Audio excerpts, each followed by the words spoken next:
Assalamualaikum warahmatullahi wabarakatuh. Alhamdulillah alladzi bi ni'matihi tatimmus shalihat. Segala puji bagi Allah Jalla Jalaluh yang karena nikmatnya kebaikan-kebaikan menjadi sempurna. Hari ini kita ngaji bareng. Ini nikmat yang sangat besar sekali. Bayangkan Rasulullah SAW itu tidak pernah disuruh meminta tambahan harta, tidak pernah disuruh meminta tambahan jabatan. Tapi Allah mengatakan kepada Nabi alaihi salatu wassalam, wa qul rabbi zidni ilman. Katakan, wahai Rabbku, tambahkan buat aku ilmu. Orang yang ahli ibadah dengan orang yang berilmu, kata Nabi alaihi salatu wassalam, fadlul alimi alal abid ka fadli ala adnakum. Kemuliaan orang yang berilmu dibanding dengan orang yang ahli ibadah, perbandingannya itu, kalau ada orang berilmu terus ada orang ahli ibadah, itu perbandingannya seperti kemuliaan Rasulullah sallallahu alaihi wasallam dibandingkan dengan orang yang paling rendah dari umat. Cuma kadangkala kita ini meremehkan ilmu. Kita ibadah. Nah, kita hidup memang diciptakan untuk beribadah. Tapi sebelum beribadah, kata Allah Azza wa Jal, fa'lam annahu la ilaha illallah. Ilmu dulu. Ketahuilah, belajar dulu bahwa la ilaha illallah. Karena banyak orang yang mengatakan la ilaha illallah, tapi perbuatannya bukan wujud dari la ilaha illallah. Kenapa? Karena nggak berilmu, nggak belajar. Ya, kebanyakan kita mungkin Islamnya keturunan. Bapak kita Islam, lalu kita Islam, alhamdulillah, itu nikmat dari Allah SWT. Tapi kita diperintahkan untuk belajar. Maka sekali lagi ana berterima kasih diundang di sini, bisa bertemu sama bapak-bapak, ibu-ibu ya. Semoga ini menjadi amal soleh kita bersama. Allahumma salli wa sallim ala nabiyyina Muhammad wa ala alihi wa ashabihi ajma'in. Ya Allah, semoga salawat dan salam senantiasa tercurahkan untuk baginda Nabi kita Muhammad alaihi salatu wassalam, yang beberapa hari yang lalu atau beberapa pekan yang lalu sempat ribut ya di Perancis. Kenapa sih mereka melakukan itu? Karena mereka nggak kenal sama Nabi kita Muhammad alaihi salatu wassalam. Bayangkan, burung pun cinta sama Nabi Muhammad SAW. Onta-onta itu, para sahabat Nabi, kalau ontanya nggak nurut ya, sampai pernah suatu hari mereka mendatangi Rasulullah SAW. Ya Rasulullah, kita punya onta ini marah-marah, yang mendekat digigit, ditendang sama dia. Onta itu satu-satunya milik kami yang untuk menyirami kebun kami. Sampai masalah seperti itu mereka datang kepada Nabi SAW. Akhirnya Nabi berangkat bersama mereka menuju onta ini. Ketika Nabi mendekati onta tersebut sallallahu alaihi wasallam, kata pemiliknya mengatakan, hati-hati Rasulullah, kami takut engkau nanti dilukai sama onta itu. Subhanallah, tuh onta melihat Nabi alaihi salatu wassalam seperti seorang anak melihat ayahnya. Dia langsung datang, dielus-elus kepalanya sama Rasulullah SAW. Akhirnya dia diikat talinya, dijalankan untuk mengairi kebun itu. Maka kalau ada orang yang benci sama Nabi kita Muhammad SAW, perlu dimaklumi, mungkin dia nggak kenal sama Rasulullah SAW. Tugas kita mengenalkan Nabi kita Muhammad SAW kepada mereka. Tentunya tidak semuanya bisa ceramah, tapi semuanya bisa mengamalkan sunnah Nabi SAW.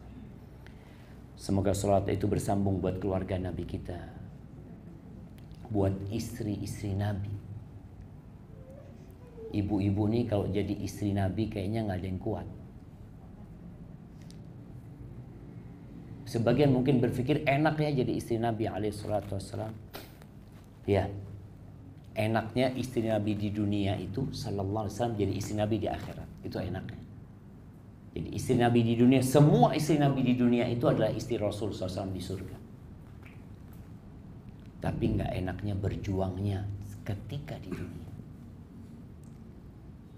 Bayangin nih, ibu-ibu kalau suaminya nggak bawa duit, kira-kira apa yang akan dilakukan ibu-ibu? Ustaz, kalau sehari nggak apa-apa Ustaz. 2 hari pulang nggak bawa duit, 3 hari, sebulan nggak bawa duit suaminya pulang. Kira-kira ibu mungkin ke pengadilan agama gugat cerai, udahlah cari suami lain, suami kayak gini nggak bisa diandalkan. Rasulullah sallallahu alaihi wasallam katanya istrinya Aisyah, marra hilalun thumma hilalun thumma hilalun wa lam yuqad fi baiti Rasulillah sallallahu alaihi wasallam nar. Berlalu 1 bulan. Nih kita sekarang tanggal berapa? Tanggal 28, 29 Rabiul Awal lah kita. Ini baru bulan Maulid sudah bulan. Siapa tanggal berapa kita? 29 ya, tanggal 29. Kita melihat bulan sabit masih di arah timur. Mungkin malam ini akan muncul di barat. Mereka menghitungnya dengan hilal. Berlalu tuh hilal. Lalu datang bulan sabit yang selanjutnya. Lalu datang bulan sabit yang ketiga. Dan di rumah Nabi alaihi salatu wassalam kompornya tidak hidup. Subhanallah jemaah. Itu manusia yang paling dicintai Allah. Orang yang paling indah yang pernah menginjakkan kakinya. Sedangkan kita bisa lihat hari ini kita di depan ibu-ibu, di depan anak, berbagai macam makanan. Dan itu pun kita masih sering ngeluh. Maka cobalah kita itu punya waktu ya membaca perjalanan hidup Nabi alaihissalatu wassalam. Buat yang ibu-ibu membaca perjalanan hidup istri-istri Nabi. Gimana sih menjadi istri Nabi? Kalau bicara pakaian, Aisyah radhiyallahu taala anha, dia tuh ingin ya berhias buat Nabi alaihi salatu wasallam, tapi dia nggak berani minta sama suaminya. Dia tahu kondisi Nabi alaihi salatu wasallam. Akhirnya dia pinjem kalungnya Asma, pinjem karena dia ingin punya kalung gitu ya. Ketika Nabi pulang kelihatan cantik Aisyah nih, cuma dia nggak punya. Dia pinjem sama Asma, sama kakaknya. Berat.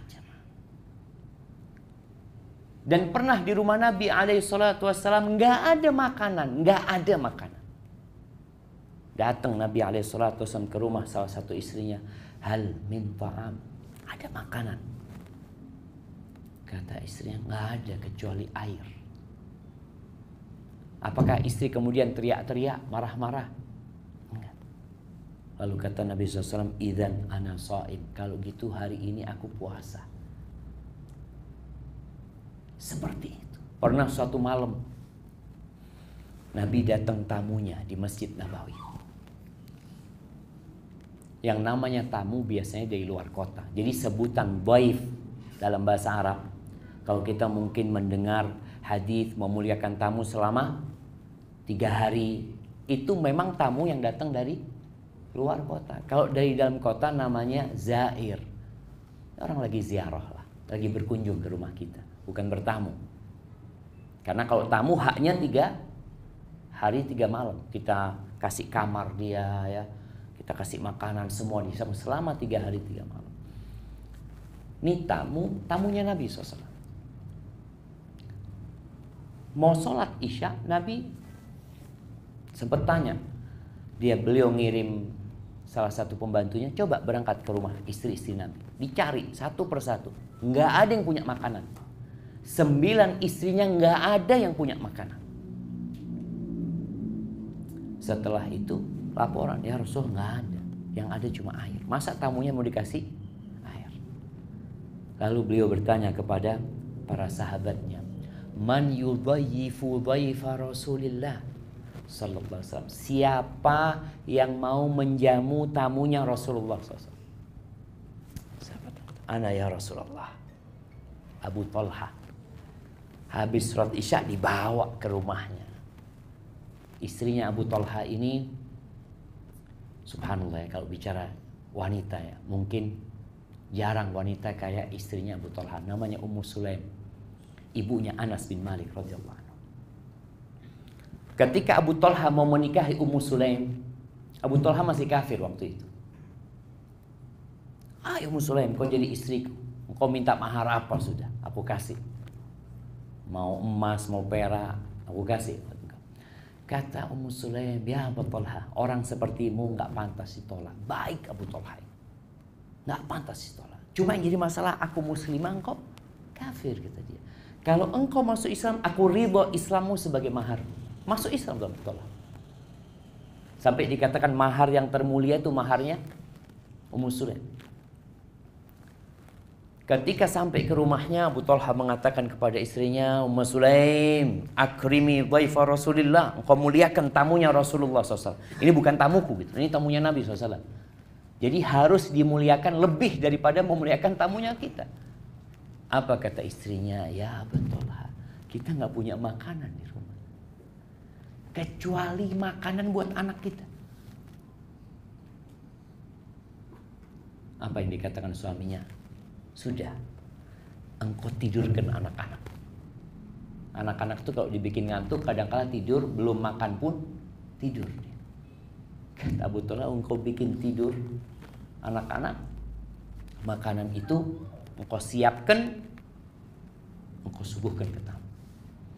Makanannya nggak banyak. Yang namanya makanan nggak banyak, tamu biasanya kan nggak enak mau makan. Cuma sedikit ya, buat keluarganya apa gitu loh. Abu Talha mengatakan, nanti Ummu Sulaim ketika engkau suguhkan makanan, biasanya orang Arab tuh kalau makan satu nampan bareng-bareng tuh, dia makan sama tamu. Nanti ketika engkau sudah suguhkan, aku bersama tamu makan, engkau pura-pura memperbaiki lampu. Lampunya kan dari minyak. Engkau pura-pura memperbaiki lalu kau matikan. Subhanallah. Abu Talha itu makan sama tamu. Yang makan makanan itu semua tamunya. Jadi dia makanan itu digerakkan ke depan tamunya. Tamunya merasa makanannya ada terus kan? Sampai habis. Siapa yang tahu jamaah kejadian itu? Gak ada yang tahu. Tapi Allah tahu. Keesokan harinya sholat subuh dibawa tamunya ke Masjid Nabawi, sholat subuh berjamaah, berjumpa dengan Nabi SAW. Lalu Nabi mengatakan, ajiballah min soni'ikum. Allah tuh takjub dengan perbuatan kalian berdua tadi malam. Takjub. Beginilah tatkala suami istri ini satu visi dan misi. Istri-istri Nabi Masya Allah. Namun pernah istri-istri Nabi itu, ya namanya manusia, kok melihat sahabat-sahabat yang lain hidupnya senang ya, mereka punya ini punya itu, akhirnya mereka pernah menuntut tambahan nafkah kepada Nabi SAW. Karena tuntutan itu akhirnya Nabi SAW mendiamkan istrinya selama 1 bulan. Ibu-ibu ada yang pernah didiamkan sama suami? Ibu-ibu? Nggak ada. Suaminya baik semua ya. Atau ibu-ibunya yang mendiamkan bapaknya gitu. Sebalik. Nah, itu sebulan Nabi SAW mendiamkan istrinya. Sampai akhirnya di kota Madinah tersebar berita Rasulullah SAW menceraikan istri. Ini namanya isu jamaah. Dulu belum ada media sosial ya, tapi udah tersebar Nabi menceraikan istrinya. Umar bin Khattab radhiyallahu anhu datang menjumpai Nabi SAW. Ya Rasulullah, apakah benar engkau menceraikan istri-istrimu? Kata Nabi, "La, tidak." Allahu Akbar. Artinya Umar sudah bergembira. Berita itu hoax ternyata. Setelah sebulan penuh, turun firman Allah di surat Al-Ahzab ayat 27-28.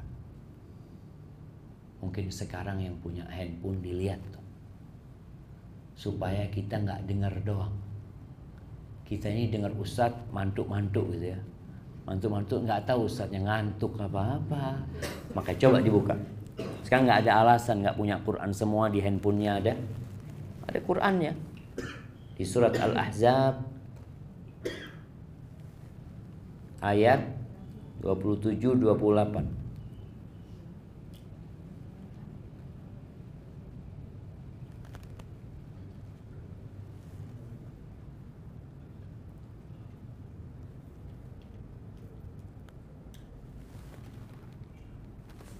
Nah, 28-29. Surat Al-Ahzab ayat 28-29. Siapa yang mau bacain? Tafadhal ibu-ibu, ada yang mau membaca? Nah, silahkan dibaca sama artinya. Ini mic-nya mungkin bisa nih.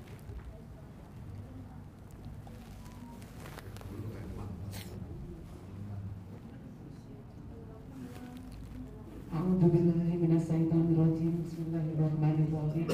Ya ayyuhan nabiyyu qul azwajika in kuntunna turidna hayatad dunya wa zinataha wa ta'alaina ummatikunna wa usirrihkunna sarahan jamila. Ya, yang ayat 29.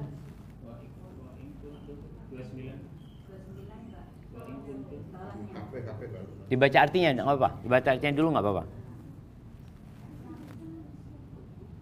Wahai Nabi, katakanlah kepada istri-istrimu, jika kamu menginginkan kehidupan di dunia dan perhiasannya, maka kemarilah agar kuberikan kepadamu mut'ah dan aku ceraikan kamu dengan cara yang baik. Ayat selanjutnya 29.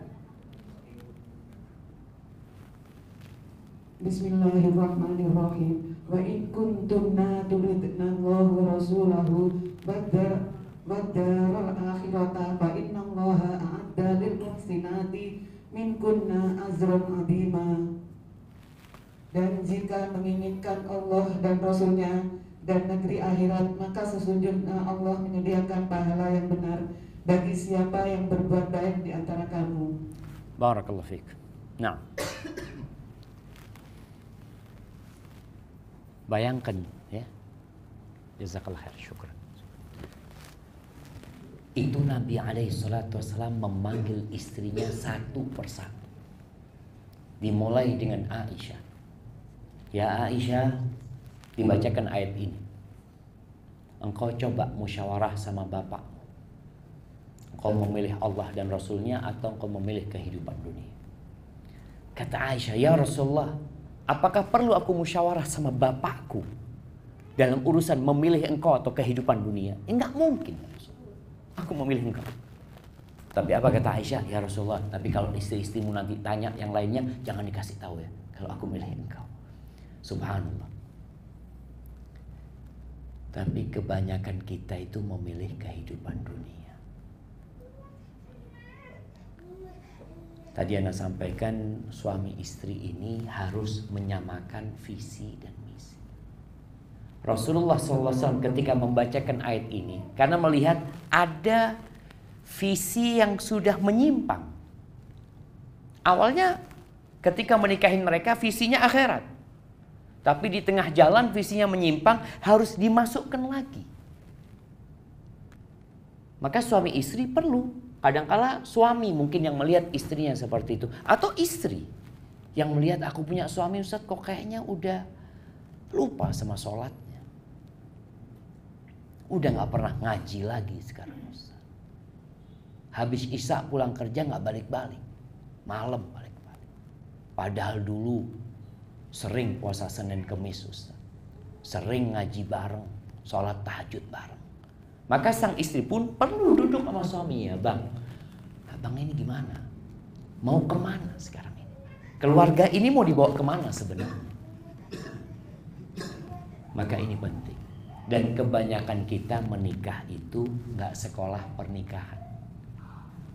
Kalau mungkin KUA, okelah, mereka memang orang-orang yang belajar agama, yang belajar untuk menikahkan orang. Tapi kalau di imigrasi ini kayaknya belajarnya untuk deportasi orang, itu siap gitu. Jadi ilmu itu punya untuk memberangkatkan orang-orang. Tapi ahibatillah, jamaah rahimakumullah ya. Mungkin pengalaman pernikahan bapak-bapak, ibu-ibu jauh lebih panjang daripada anak.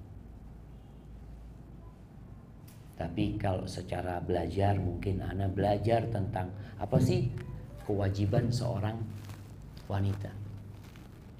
Kita mau belajar kewajiban wanita, apa kewajiban bapak-bapak, ibu-ibu.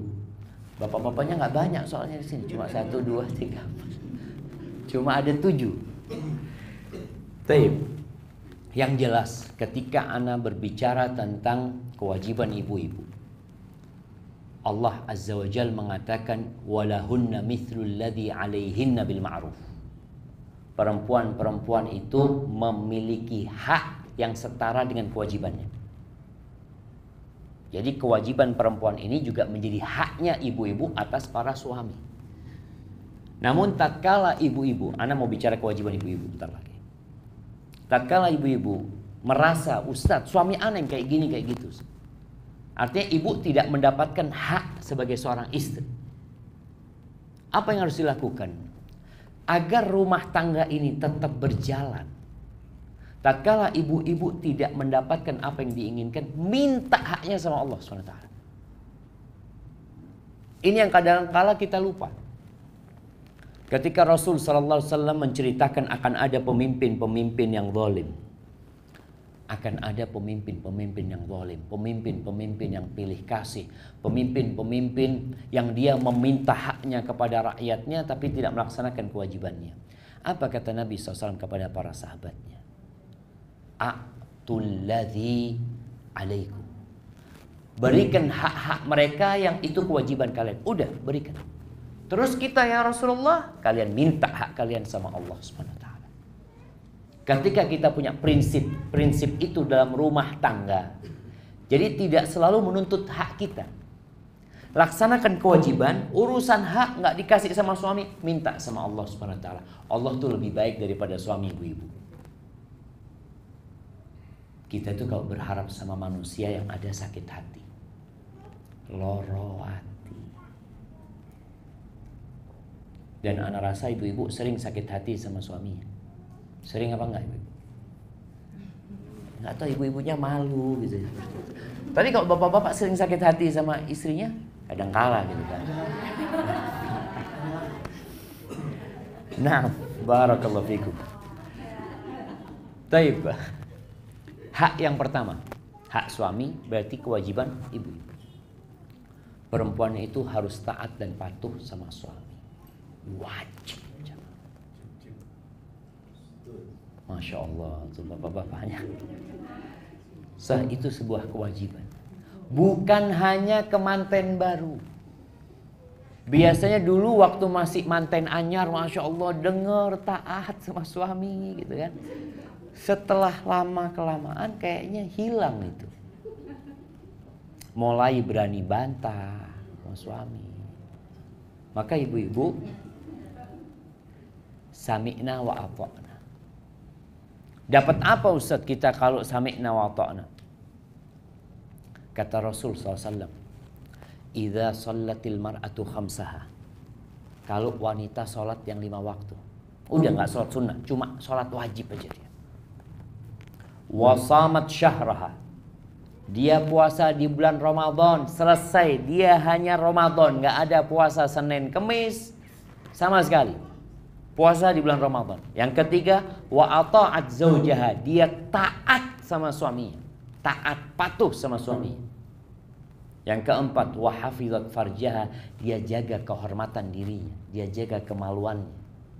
akan dikatakan kepada perempuan ini, udkhulil jannah min ayyi abwabil jannati syi'ti. Akan dipersilahkan bagi perempuan ini untuk masuk surga dari pintu mana saja. Bayangkan, pintu surga ada berapa? Itu pintu neraka. Jadi kalau sudah salah pintunya, kayaknya persiapan jemaah. Itu tuh jangan sampai salah. Pintu neraka ada 7, pintu surga 8. Kurang 1 mlebu neraka engko. Kalau kurang 1 itu bisa masuk neraka kalau kurang 1 jemaah. Karena beda pintu gitu loh. Nah, dan 8 pintu ini Allah sediakan untuk amalan-amalan khusus. Ada pintu sholat, hanya untuk orang yang rajin sholat sunnah. Ada pintu puasa yang namanya Ar-Rayyan, hanya untuk orang yang rajin puasa sunnah. Bukan puasa Ramadan, puasa sunnah. Kemudian ada pintu ilmu, ada pintu haji, ada pintu jihad fi sabilillah, ada pintu Al-Aiman. Pintu kanan itu buat orang-orang yang masuk hisab yang masuk surga tanpa hisab, tanpa adab. Ada pintu berbakti sama orang tua. Ini perempuan hanya dengan sholat 5 waktu, puasa di bulan Ramadan, taat sama suami, menjaga kehormatan dirinya, dia boleh masuk dari pintu mana saja. Pokok taat. Ini yang jadi masalah, taat sama suami ini kadangkala berat, jamaah. Makanya taat sama suami. Apapun yang diperintahkan suami, selama tidak bertentangan dengan perintah Allah, selama tidak bertentangan dengan fitrahnya. Soalnya ada suami yang karena dengar hadis ini, pulang melihat musim hujan bocor, Bu, nanti naik ke atas. Aku bocor. Kira-kira wajib taat apa enggak jemaah? Kalau wajib taat iso gelundung dari sama istrinya. Nah, artinya ada hal-hal yang memang enggak, ini yang bertentangan dengan fitrahnya ya. Umpamanya suami mau berangkat kerja, ibu itu ana lihat mobil itu bannya kempos itu. Coba diganti bannya itu. Nanti pulang kerja sudah ganti itu bannya. Ya enggak lah, ada hal-hal yang memang bukan fitrahnya wanita. Tapi selama fitrahnya wanita dan dia mampu melakukan itu, wajib taat. Yang kedua, istri wajib menggauli suaminya dengan baik. Memberikan pelayanan kepada suaminya. Di antara pelayanan yang ditekankan sama Rasul SAW itu masalah ranjang. Subhanallah ya. Banyak laki-laki itu marah sama istrinya gara-gara masalah sepele. Padahal bukan masalah ini sebenarnya. Ana sering ketemu sama laki-laki yang ya mengadukan istrinya, istri ana nggak nurut ini itu. Ujung-ujungnya ternyata masalah ranjang. Dia nggak dilayani, istrinya capek, istrinya ini itu macam-macam. Padahal Rasulullah SAW menekankan hal ini. Kenapa? Karena salah satu tujuan pernikahan adalah menjaga kemaluan, menjaga kehormatan diri, melampiaskan syahwat. Bahkan Nabi SAW mengatakan, wa fi bud'i ahadikum shadaqah. Kalian itu mendatangi istri kalian dapat pahala sedekah. Bayangkan suami menggauli istrinya, selesai itu dia dapat pahala sedekah. Para sahabat heran, ya Rasulullah, alaikas salatu wassalam ya Rasulullah, ayati ahaduna syahwatahu wa yakunu lahu fiha ajr. Ya Rasul, gimana kita itu sedang dapat pahala sedekah? Gimana? Apa kata Nabi SAW? Ara'aita law wada'aha fi haram. Menurut kalian gimana kalau syahwatnya itu dilampiaskan di tempat yang haram? Dosa enggak dia? Dosa. Begitu pula tatkala dia melampiaskan di tempat yang halal, maka dia dapat pahala sedekah. Maka tolong hal ini diperhatikan. Sampai-sampai Nabi SAW mengatakan, idza da'ar rajulu imra'atahu ila firashihi fa'abat. Kalau seorang suami memanggil istrinya ke ranjangnya. Jadi dulu orang Arab itu, suami punya ranjang sendiri, istri punya ranjang sendiri, anak punya ranjang sendiri, pembantu punya ranjang sendiri, tamu punya ranjang sendiri. Kenapa? Kadangkala istri ini kan punya anak kecil, punya anak bayi. Dia nyusui di ranjangnya dia tuh. Kadangkala suami ya tahu istrinya sedang nyusuin. Kalau dipanggil sama suaminya ke ranjangnya, lalu dia menolak, cuma dada-dada, tidak mau gitu ya. Seperti itu. Fabata ghadban, lalu suaminya marah ya. Maka tuh perempuan dilaknat malaikat sampai pagi. Sampai pagi. Kenapa? Karena hal ini menyebabkan suami pikirannya nanti rusak. Mikirkan ini itu, dia keluar rumah ngelihat istrinya tetangga, ya Allah kata dia. Betul, karena tidak terlampiaskan syahwat. Wah, subhanallah jemaah ya. Yang namanya melampiaskan syahwat ini menjadi salah satu tujuan pernikahan. Ada kejadian di Sudan. Kita dulu punya kawan dari Sudan waktu kuliah di Madinah. Dia cerita, ada seorang hakim. Seorang hakim ini lagi persidangan, dia lihat ternyata salah satu terdakwahnya ini cantik sekali. Sedangkan Rasul SAW mengatakan, idza ra'ar rajul, kalau seorang itu melihat perempuan yang kemudian membangkitkan syahwatnya, falyarji ila ahli. Apa kata Nabi SAW? Pulang ke rumahnya. Kenapa? Fa innal ladzi biha mithl ladzi biha. Yang ada di perempuan yang dia lihat sama persis dengan yang ada di istrinya. Cuma setan menggambarkan, wah gitu ya. Akhirnya ini hakim, karena melihat itu, dia skors sidang 1 jam skors. Pulang hakimnya. Pulang ke rumahnya. Gimana kalau pulang ke rumahnya, tahu-tahu istrinya nggak ada di rumah, yang ada pembantu. Nah, ini dia bahaya karena dia sedang ingin melampiaskan syahwatnya. Makanya sampai rumahnya selesai dia urusan sama istrinya, berangkat lagi ke pengadilan, datangkan tuh perempuan tuh udah nggak ada lagi nafsu itu. Selesai. Karena sudah tersalurkan. Makanya kenapa Nabi SAW marah kepada perempuan yang tidak mau melayani suaminya. Karena itu menyebabkan kerusakan nantinya. Suaminya berzina, ini, itu, macam-macam. Bahkan Nabi SAW mengatakan, idza da'ar rajulu imra'atahu faltujibhu wa in kanat 'ala tanur. Apabila seorang perempuan dipanggil sama suaminya, panggil keranjangnya ini, hendaklah menjawab panggilan suaminya walaupun dia sedang di depannya tungku, tumang. Kalau sekarang orang sedang depan kompor tinggal dimatikan. Kalau dulu ini gimana mau dimatikan? Ngidupinnya aja susah gitu loh. Mau dimatikan, tapi itu pun diperintahkan untuk menjawab. Oh gimana Ustaz kalau gosong nanti Ustaz masakannya? Ya urusan suami. Kalau mamai tahu-tahu ayamnya gosong. Loh kok gosong? Ya gara-gara dipanggil abang tadi. Jadinya kayak gini gitu. Artinya itu terjadi ada sebabnya. Nggak masalah. Karena urusan makanan bisa diselesaikan, tapi urusan syahwat itu berat. Karena suami nggak punya tempat lain menyalurkannya kecuali kepada istrinya. Hendaklah dijawab. Ini perintah Nabi SAW.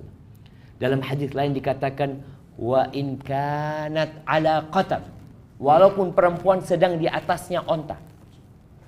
Naik onta itu susah. Gimana tahu-tahu perempuan sudah di atas onta, suaminya mengatakan, sini. Dia sudah, ya Allah. Nah, itu kadang-kala terjadi. Kalau sekarang di atas mobil tinggal matikan, turun. Di atas motor, turun. Dulu di atasnya onta pun suruh turun sama Nabi SAW. Jadi Nabi SAW menjaga masyarakat dalam kesuciannya.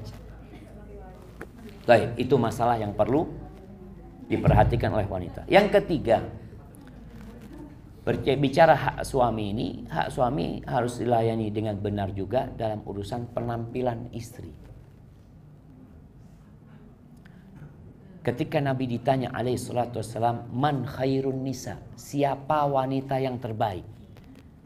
Sekarang kalau kita lihat wanita terbaik, mungkin di dunia ini ada Miss Universe.